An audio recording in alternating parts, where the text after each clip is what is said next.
Bonjour à tous, heureuse de vous retrouver pour ce flash économique sur Média TV. Nous sommes mardi 5 août, les travaux du sommet Afrique-USA ont commencé hier à Washington. Au menu de cette première édition des rencontres entre le président américain, une cinquantaine de chefs d'État et de gouvernement africains. Les États-Unis entendent tisser et renforcer leurs liens économiques avec les voisins de l'Ouest. La Maison-Blanche a toutefois tenu à préciser que l'événement n'est en aucun cas une riposte tardive à la Chine-Afrique.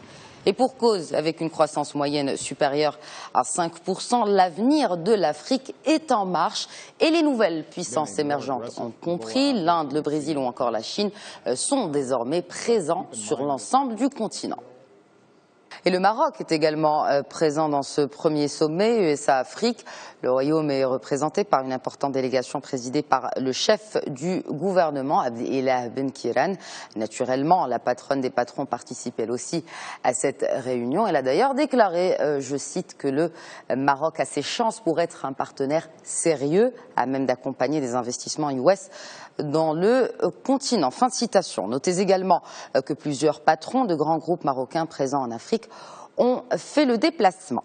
Et en parlant de patrons, justement, la CGEM vient de publier son baromètre trimestriel de la conjoncture. Comme son appellation l'indique, il permet de jauger l'état de nos entreprises, et ce à travers une enquête menée auprès de 600 chefs d'entreprise. Ainsi, selon les résultats, les patrons estiment que l'année 2014 serait morose. Une majorité a ainsi relevé une dégradation de la conjoncture économique. Par ailleurs, le Centre marocain de conjoncture, le CMC, se veut optimiste pour 2015. L'observatoire privé prédit un redressement du cycle des affaires et avance une évolution de la croissance de l'ordre de 2,6%, toujours donc pour 2015. Conjoncture toujours en Espagne cette fois. Des prémices de reprise se profilent. En juillet, le nombre de chômeurs a une nouvelle fois reculé. Le taux de chômage repasse ainsi sous la barre symbolique des 25%. La croissance espagnole a enregistré une accélération au deuxième trimestre. Du coup, le gouvernement pourra réviser à la hausse, une fois n'est pas coutume, ses prévisions de croissance pour l'année en cours. François Hollande invite l'Allemagne à soutenir plus fermement la croissance européenne. Dans une interview parue au quotidien Le Monde, ou plutôt accordée au quotidien Le Monde, le président français estime que Berlin pourrait aider à réduire les déficits budgétaires de l'Europe grâce aux excédents commerciaux allemands. Selon lui, c'est le meilleur service que la première puissance économique du continent puisse rendre à l'UE.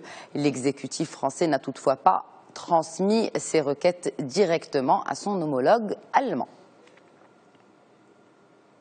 Tourisme, et c'est de circonstance. La Turquie annonce des recettes de près de 9 milliards de dollars pour le deuxième trimestre. C'est 8% de plus par rapport à la même période de 2013. La destination à la côte, puisque 84% de ces recettes ont été générées par des touristes étrangers.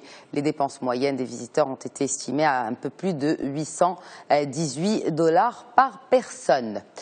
La Turquie est une destination très prisée par les Russes, sauf pour les 27 000 d'entre eux dont les vacances se terminent en cauchemar. Ils se sont retrouvés sans billet de retour, en cause la faillite du voyagiste russe Labyrinthe.